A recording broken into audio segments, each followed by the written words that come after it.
Coming up on this special year-end edition of Montclair News Lab, we look at bees and how climate change is affecting your ecosystem. It's the biggest thing. We're in trouble. The human race is in trouble. How horses are helping people with special needs.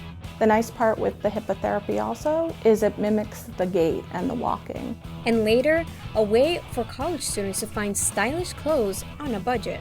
I'm pretty much looking for warmth, anything for comfort as well, and something stylish. From the School of Communication and Media at Montclair State University, this is Montclair News Lab.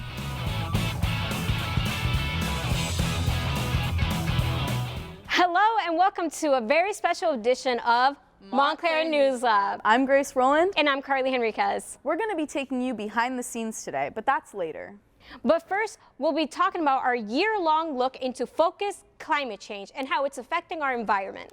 Here is Emily Alba. She produced a story about bees. Emily, why did you choose bees? I've always been interested in bees and how they produce honey and how the environment is affecting them specifically, so I wanted to do a story on that. So what was one shocking fact you found? One shocking fact I found out was that bees pollinate everything we eat, so without bees we basically don't have food. All right, well, let's take a look at her story.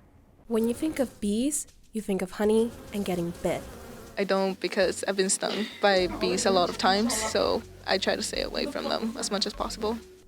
The honeybee, New Jersey's official state bug, is at the center of a $200 million industry.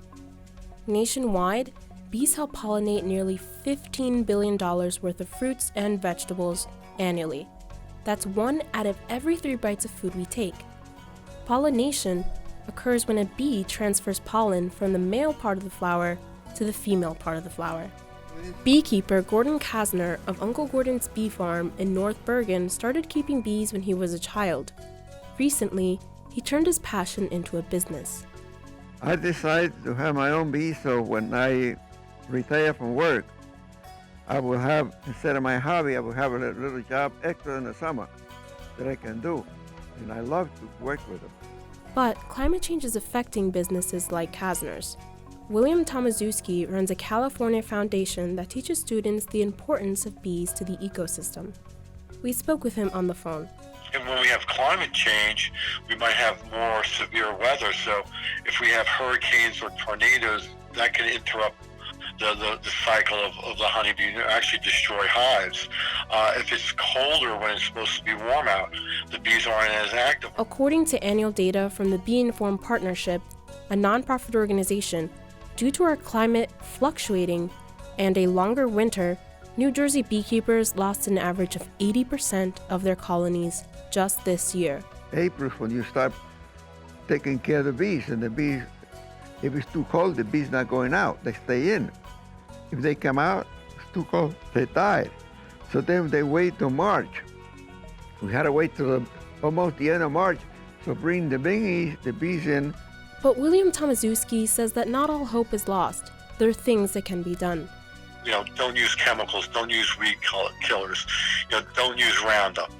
If you have weeds in your garden, pull them by hand, because all these weeds have flowers on them, and when bees go to them, they get nectar and pollen from these flowers, and if you spray them, they're bringing chemicals back into their hive. Beekeeper Kasner says that if we lose the honeybee, we lose a crucial part of our food chain. It's the biggest thing. We're in trouble. The human race is in trouble because we won't have enough food to eat, because there won't nothing to be pollinizing the fruit. Only by the air. The air pollinizes some, but not enough. A small bee, but a huge impact. For Montclair News Lab, I'm Emily Alba. From bees to lake pollution, Jeremy Wall joins us now. Jeremy, we know you did a story about a lake. How did you get involved? Well, Carly, the opportunity came up when one of our producers brought it to our attention back in September, and we learned that the biology department here at Montclair State University has been going to the Greenwood Lake over in New Jersey and New York on that border to see how it's been impacted by climate change over the years. So we had the opportunity to show viewers how it's really suffering. Thank you, Jeremy. We'll get into the story. Welcome to Greenwood Lake, a recreational body of water that straddles the border of New Jersey and New York. It's a mecca for activity ranging from fishing to boating, and even rock skipping. But it's not as safe as it might look, as there's trouble in paradise. This summer, part of the lake was closed for swimming due to harmful bacteria. Biology students Professor Megan Wu have been coming here for the past 5 years to measure the water levels. We definitely will recommend that keeping a close eye on the lake condition and have routine, frequent monitoring so we can provide more up-to-date, accurate information to the local resident to let them know that when it's the time to avoid direct contact with the water, such as swimming. Paul Zarillo, who's the chairperson of the Greenwood Lake Water Commission, has not been able to swim in it since early July due to this algae bloom he believes was caused by climate change. The water got heated up very quickly along with the air temperature in early July. There's been an advisory with a lot of restrictions of using the water, no swimming on the Jersey side. And the complexity is that, again, being a bi-state lake, the restrictions in Jersey are a lot more rigid than in New York versus this algae. Soil samples were collected to help find invertebrates to tell the story of the lake. In the mud, they will find bugs to help them look at water quality and how sensitive they are to pollution. Students, along with Dr. Wu and myself, hopped on a boat to test the water samples. We will process the water sample that we collected, and mainly for the chemistry and biological data. And that will help them decide what type of management activity they should be doing in the future. Residents hope to use the lake again next year. For Montclair News Lab, I'm Jeremy Wall. Continuing the conversation of focused climate change, we now have Shanila Herman. So Shanila, your story is about food waste in America. So how did you get interested in this? So I kept on seeing all this food being wasted on campus, and I was always wondering, where does this food go after it's thrown out? And I actually found an organization here at Montclair State that actually recovers the food before it's thrown out. And I just got fascinated with it and wanted to write a story on it and produce the story. Well, let's take a look. Harriet Johnson is eating chicken, rice, and salad in the basement of Park United Methodist Church in Bloomfield. He's also saving the planet. By coming here to this church, you're actually helping the environment. Did you realize that? No, I didn't realize by coming here help the environment. Rice? Yes. Park United Methodist Church is not only serving people in their community, but they're also helping to reduce food waste with the help of Montclair State University. Christina Zappazotti is the president of Montclair State's Food Recovery Network. Every Wednesdays and Fridays, the organization redirects food from the Student Center to Montclair Emergency Services for the Homeless. So that food that we recover, instead of going into landfills, goes to helping members in the community who are food insecure. Even though we only recover it's roughly around 3,000 pounds a semester, it's still 3,000 pounds that would have ended up in a landfill compared to like the billions of food that gets wasted every year. Behind me is the Kearney landfill. And while I'm not allowed to go past this point, I brought with me a garbage bag to demonstrate some of the foods that you can find there decomposing. A peeled banana, parts of a lettuce, and a lime too. Food waste in relation to landfills, a significant amount, about 90% or even more, I believe, ends up in landfills. Professor Eric Stern, who teaches Earth and Environmental Studies, says that when food decomposes, it creates methane gas. This gas goes straight to our ozone layer and warms up our planet. And there's another problem. If you're concerned about food waste, you should be equally concerned about where they get the soil from. In the world, soil is an unrenewable resource. It's probably about 30 or 40 years of natural topsoil left in the world. We're running out of topsoil. Apart from reducing food waste, the church is also creating a safe haven for people to mingle and eat. Gary Gross has been coming to the church for years. I'm sure a lot of these people are lonely, and it gives you a chance to fraternize and commingle with people and share ideas and have a meal, and it's kind of a win-win, no-brainer. From Montclair News Lab, this is Shanila German. We move from climate change to two stories about people helping in our community. Layala Bukoff joins us now. Layal, your story is about horse therapy. What's an interesting thing that you found out about it? Actually, I found out that disabled children who can't walk, they can ride a horse, of course with help. And that movement reminds them of how it should be like walking. Oh, that's so sweet. Well, let's see her story. Mainstream team in Aldwick, New Jersey. uses horses as a vehicle to help the healing process of children and adults with special needs. We offer weekly riding lessons to children and adults. And then on our therapy side, we offer occupational therapy, physical therapy, speech-language therapy, and counseling support services that incorporate the use of horses in treatment. Meet 13-year-old Emma Boyce. When she was younger, she started experiencing developmental delays in her motor skills. She had difficulty gripping and holding objects. Her physiatrist recommended hippotherapy, which is a therapeutic treatment involving horse riding. This is when Emma's mom discovered Mainstream. The nice part with the hippotherapy also is it mimics the gait and the walking. So because she's not walking independently, she walks with a gait trainer. This helps strengthen her core muscles to begin with, so she has nice tight core muscles. But in addition to that, it allows her to feel that movement of what it should be like walking. Melanie Richards says, what makes hippotherapy special is that the manipulation of the body movement comes from getting on a horse. When the horse moves its pelvis, it's moving the human pelvis in kind of the same way that we do when we're walking. So you have that whole biomechanic component that you can't get when working with a cat or a dog. Sometimes people just like horses better than cats and dogs. According to Richards, 90% of the horses are donated, and each one has its own personality. All of our horses come in on a trial period. We have them for about 30 days, and that's where we assess their ability to participate in our program. We also desensitize them to noises. I have kids who may be on the autism spectrum, do some hand flapping, might do some screaming, so we kind of try to replicate that within a session to make sure that our horses are going to be okay with it. Once the 30 days are up, we kind of make our decision, is this horse a good fit for us? We think of horses as majestic creatures, but with the right training, they can also help those in need lead fuller lives. From Montclair News Lab, I am Layala Bukaf.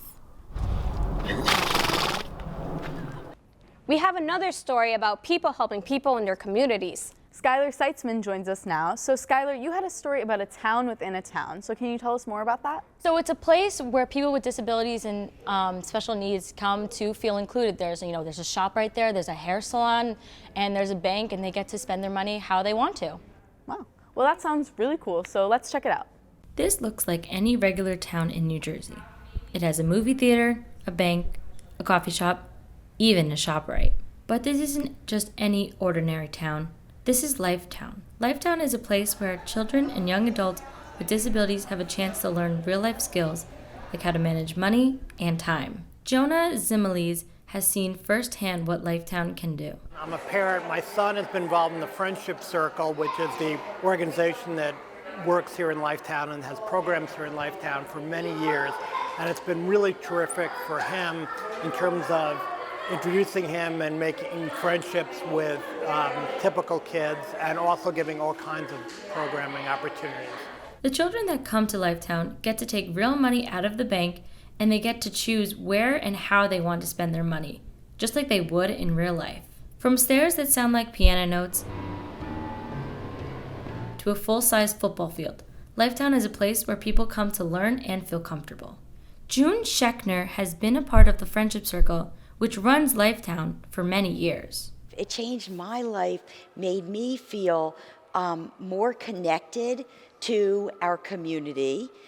I met their parents. Even though I don't have a child who has special needs, I have the empathy for them as parents and help them meet other parents. The CEO of Lifetown, Zalman Grossbaum, says creating Lifetown wasn't easy. Anytime you undertake a project of this magnitude, especially when it hasn't been done before, there's a lot of challenges, but really challenges are opportunities. And the opportunities to do something even more incredible. It created opportunities to get the whole community involved. We have over 2,600 gifts to this capital campaign to make it possible for all these children to enjoy themselves. A community where people come to learn the skills of a lifetime. From Montclair News Lab, I'm Skylar Seitzman. When you think of the holidays, you think of shopping. And we now have two stories about shopping. Joining us again is the ambitious Jeremy Wall. Jeremy, would you ever want to go to the American Dream Mall? Carly, I'd love to go to the American Dream Mall, and I had the pleasure of going inside there for this next piece to take a look and see what it's like. However, outside there, it's a different story, as not everyone is happy with the traffic it's creating. Well, let's find out. People waited years for the American Dream Mega Mall to open its doors. Residents living in and nearby this Secaucus neighborhood are not happy with its business. It took me 55 minutes to go 15 miles the other night. We're stuck here. We can't get out on Route 3. It's impossible. It's the American disaster. For many, the traffic off of Route 3 is already a nightmare, but for some, the mall's only making things worse. It's really kind of ridiculous because it takes me about an hour to get to Hackensack from Secaucus, and it should not take that long. Tom Kaminsky is an adjunct professor here at Montclair State and a traffic reporter for WCBS News Radio 880. He opened up to me about what he thinks of the traffic. I think we'll really have to see how this is going to shake out once the rest of the mall opens. While some are complaining about the traffic, others like Maria Aguilera are just dealing with it and only believe the traffic is just a weekend thing. Traffic is starting to build up because maybe people are just curious. If you go there on weekdays, I don't think there'll be traffic. But with the mall being across from MetLife Stadium, getting to and from it during football season will only create more chaos. The police chief of neighboring East Rutherford says they are figuring out their options. Trying to figure out all kinds of plans on to divert traffic if we have to and reverse it, which is almost impossible. There's not too many places to go there. We do have a motorcycle unit, which isn't full-time as of yet, so that's an option for us. So we may have to have extra guys out or assign somebody just to the highways. We've reached out to both MetLife Stadium and the New Jersey Department of Transportation to see what they're doing to help improve the situation. However, none of them have returned our requests for comment. In Secaucus, New Jersey, from Montclair News Lab, I'm Jeremy Wall. On the less expensive side of shopping, we had Raja Martinez, who talks about thrift shopping. So, Raja, what did you discover when you made this story? Well, thrifting is one of the best ways for students to save money. Hana Mission is a thrift store that's near campus, only 20 minutes away, and I took my friend with me to help her find some college-friendly budget clothes for this season. Let's check it out. We're here at Hana Mission in Lodi, New Jersey. I'm with Gianna Cruz today, and I'm going to be donating some clothes. Alongside, we are going to be finding some gems at a college-friendly budget. So as a college student, it's really hard for me to balance a lot of things on a daily basis. So shopping retail isn't something I can do easily. I am with Gianna Cruz, and she's going to tell me a little bit about her style. You know, what is it exactly that she's looking for to have her set for the season? I do like a lot of earth tone colors. I'm pretty much looking for warmth, anything for comfort as well, and something stylish. So here is the first look that we actually found for Gianna. This is something I would definitely wear to school. This is my personal style. It's very comfortable. I'm pretty sure the jacket would keep me so warm. Just throw a scarf on top. Everything in this outfit is affordable. That is a steal. Let's check out some comparison price points. Here's a similar plaid trench coat sold at Macy's for $265. The beige button-up top found on Lily Silk for $89.99. Being sold on New York & Company, similar brown pants on sale for $24.97. Black Wallaby Clark shoes sold on Clark's for $140. The retail grand total came to $519.99. Thrift grand total came out to $22. We have a unisex fit. It works for both guys and girls. It's a really cozy outfit. I'm really comfortable in it. This is something I would wear on a regular basis if I don't feel like being dressy going anywhere. And I'm just really comfortable in it. And so let's go over some price points. Here's a similar polo beanie sold on Polo for $38.99. A navy oversized jacket sold on Urban Outfitters for $59. A crewneck sweater sold at Nordstrom for $79.50. And black pants sold on Gap for $22.99. Retail grand total came out to $201.47. Thrift grand total came out to $26. Hana Mission is one of my most favorite places to shop. I've been here and I found clothing from Zara, Forever 21, Steve Madden. Those are my go-to places to shop. And so they have them essentially right here in Hana Mission. Not only do I shop at Hana Mission, but I donate my clothes to help the community. Hana Mission isn't like any other thrift store. It's a Christian nonprofit organization dedicated to serving the underprivileged community of Paterson, New Jersey. Montclair State alumni and founder of Hana Mission, Pastor Kim, says Hana in Korean means one. The mission is to help those struggling from lack of resources by fundraising and offering programs to adults and children. Here at Hana Mission in Lodi, New Jersey, I'm Radha Martinez from Montclair News Lab. Now let's take a look back at some of our favorite stories shown this season. First up, a mother who tragically lost her son due to gun violence in Paterson. This rally occurred in Washington, D.C. after the Parkland High School shootings. A year and a half later, there has been little change in federal gun laws. Not much has happened. In Paterson, New Jersey, the gun violence continues. In April, 4 shootings occurred in one 7-hour span. For the family of Jalik Burrows, gun violence is not about statistics or protests. Jalik was shot to death in a drive-by shooting in 2014. It was here on the intersection of North 6th and Temple Street where 3 men opened fire and shot the 27-year-old in the head. The family got a phone call that Jalik had been shot. They hurried to the scene. They go, what's your son's name? And he says, my son's name, he says, Jalik. And he goes, no, when we used to coach him in football, what did they call him? And he goes, Juice. And the guy goes, that's him. Though her head knew it was Jalik, her heart couldn't accept that her son was gone. I was just like, why? He didn't bother anybody. Why? He was a good kid. He was a hard worker. He was about to get married. He was going back to school. He was doing why? Delwana says her son was filled with hopes for his future. He wanted to be a mechanical engineer for airplanes. And he was actually registered to start back up the week after, before he got killed.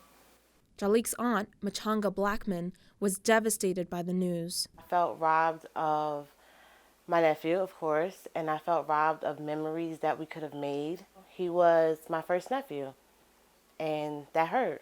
Blackman says that the city of Paterson is not doing enough in preventing these killings. I know that Paterson can't stop the killings. They can't put the guns down for us, but I feel like police need to be more active. They need to do more community policing. According to NorthJersey.com, Paterson has less cops on the street than it did 10 years ago. Paterson Mayor Andre Saya says that the town is working on hiring more police officers, but recently there was a corruption scandal, and the mayor wants to make sure he hires the right people. So we just don't want anyone to be a police officer because unfortunately we had 7 crooked cops and they obviously were doing things that were illegal and a poor representation of the department. The mayor also says that Paterson's commercial curfew ordinance, which requires businesses in high-crime areas to be closed by midnight, has helped police combat crime. And we've seen a 70% decrease in crime in those areas. So I think it's fair to say there is a positive correlation between our action and the outcome. Although Mayor Saya is working towards a safer community, Jalik's aunt says that gun violence has become a norm in the city of Paterson. What upsets me the most is that we've become numb to the killings. Every other day you see RIP on Facebook, and it's become our normal. One town, one family, and one promising young man dead to gun violence. A new mayor hopes new laws and more police officers will help make a difference. From Montclair News Lab, I'm Emily Alba. Another important issue we talked about were football players and concussions. Let's take a look at the story by Leal Abukov. Kevin Sam from Morristown. To him, playing football was all about being tough. When I was 17 years old, toughness was being the biggest, strongest, fastest, guy on the field, scoring touchdowns, hitting home runs, getting the girls. To me, that was what tough was.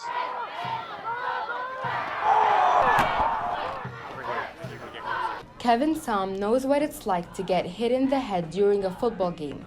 During his senior year in West Morris Central High School, Kevin's life began to unravel. He received the second impact syndrome, which is when the brain swells dangerously after a person suffers a second concussion before the first one has healed. He remembers the game. We were a yard away from the end zone. Next play, scored a touchdown. But then the following offensive series, I get hit again, and as I'm going to the ground, another defender comes in and goes right for my head. I get up to see why the ref didn't throw a flag, but when I got up, I couldn't feel my legs. So from the waist down, it felt like rubber, and at that point, I knew something was seriously wrong, and I was starting to get scared. Kevin also remembers the trainer checking him out. I was telling her my brain hurts and I can't feel my legs over and over and over again. And my dad eventually came down the sideline. Didn't even know who he was. I didn't recognize him. So she immediately called for a helicopter. Basically, as soon as that happened, I collapsed on the sideline, had a grand mal seizure that lasted 15 minutes, wasn't breathing. Then they transported me to a local baseball field where the helicopter picked me up. At that point, I kind of snapped out of it. After that, football has never been the same in Kevin's eyes. In any given season, 10% of college football players and 20% of high school football players sustain brain injuries. Recent studies show that football injuries to the brain occur every 5 games. Dr. Rafael Lagnigro of AIM Orthopedics in Little Falls explains the importance of the recovery process after the first concussion. He cites the dangers of returning to the field prematurely. They can have what's called a double impact syndrome, which could just lead to more severe brain injury and long-term permanent effects to possibly, as any brain injury could lead to cognitive issues, neuromuscular issues, motor issues, and if that occurs, then it's more of a serious brain injury. According to Dr. Rafael, there's not much you can do to eliminate concussions. I don't think they're ever going to develop a helmet or anything that can actually avoid having a concussion because the injury occurs within the skull. So no matter how much protection you have outside of the skull around your head, the brain can still move depending on the impact. David Field, 21-year-old football player at Montclair State University, knows the risk, but his love for football will not stop him from playing. I'm not scared of getting a concussion. I feel like if you play scared, you will get hurt. So I try really not to think about it. Now, 29-year-old Kevin has a different definition of toughness. I can go back and play 1,000 more times. I would just play much differently than how I played before. Really put my health and my safety ahead of anything because I think kids get into this glorified world of playing hurt and being the hero and learning what I've learned. That's really not being tough at all. For Montclair News Lab, I am Layal Abukaf. Over the last 30 minutes, we've been taking you behind the scenes to meet our reporters. But now we're going to literally take you behind the scenes. Let's meet 2 of the people that make the show happen. It takes a number of students to create our weekly magazine show, Montclair News Lab. Everyone plays an important role, from behind the scenes to in front of the cameras, like Caitlin Kurgan and Katie Cameron. I am the director of Montclair News Lab, and I basically am the person that sits in the control room at the head of the table and make sure that all the shots are correct, make sure everything is in the right order, make sure all the mics are on. It's not all up to me. Director's not the only position. It's all a team. Okay, got it. No one would watch if it wasn't for another member on her team. Katie Cameron is the show's social media supervisor. I increased the following that Montclair News Lab has by posting more often and posting more interactive postings that teach our followers what's going on at Montclair News Lab, what the content's about, what the show is about. The hardest part about being the social media supervisor is it's an around-the-clock job. I'm constantly thinking of what to post next. I'm constantly going back and editing my posts because I find an error or something didn't work. In a field still dominated by men, especially behind the scenes, Montclair News Lab stands out. The control room is pretty female, so that makes me more comfortable, but it's also taught me that women can have a role in power, and it's really empowering seeing all these women in the control room doing their thing. It's definitely taught me how to work with other women and how to see other people's opinions and get other people's views and see what someone else might think looks better than I think. For Katie, the learning never stops.